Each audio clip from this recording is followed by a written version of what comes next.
నమస్తే హిందూ ధర్మచక్రం ఛానల్కి స్వాగతం. నేను శ్రీకాంత్ శర్మ.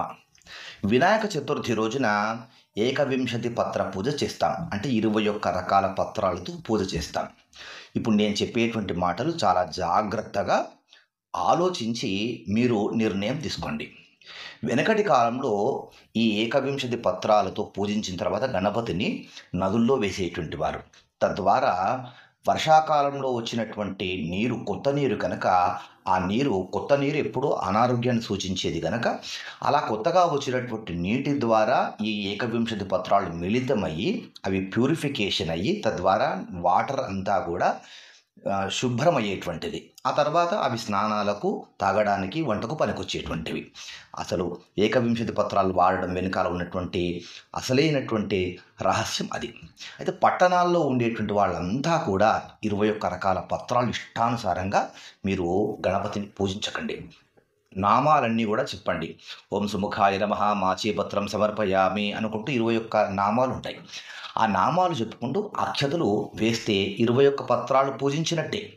అయితే ఇందులో ప్రధానంగా గరిక, తులసి, మారేడు, గన్నేరు, మామిడి, రావి ఇవి ఉండేట్టుగా చూసుకోండి. అన్నీ 2 ఆకులు వేస్తే సరిపోతుంది.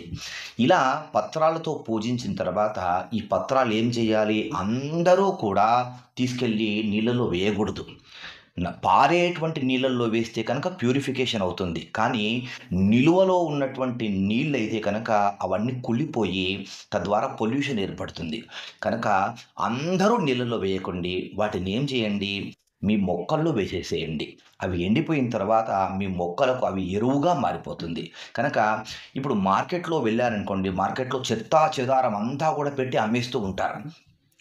వాళ్ళని అమ్మొద్దు, వ్యాపారం చేయొద్దు అని కాదు, కానీ మన డబ్బులు వృధా కావద్దు కదా. ప్రతి రూపాయి మన కష్టార్జితమే కదా. కనుక అనవసరంగా డబ్బులు పెట్టి చెత్తా చెదారము కొనుక్కొని ఆ చెత్తా చెదారంతో గణపతిని పూజిస్తే కనుక ఏం బాగుంటుంది చెప్పండి. కనుక మీరు అనవసరమైనటువంటి పత్రాల జోలికి వెళ్ళకండి. ఆ నామాలన్నీ చెప్పండి.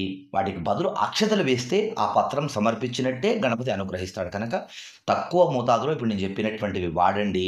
ఇలా గణపతిని పూజించండి.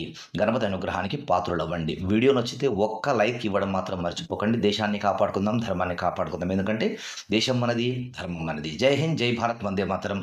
నమస్తే.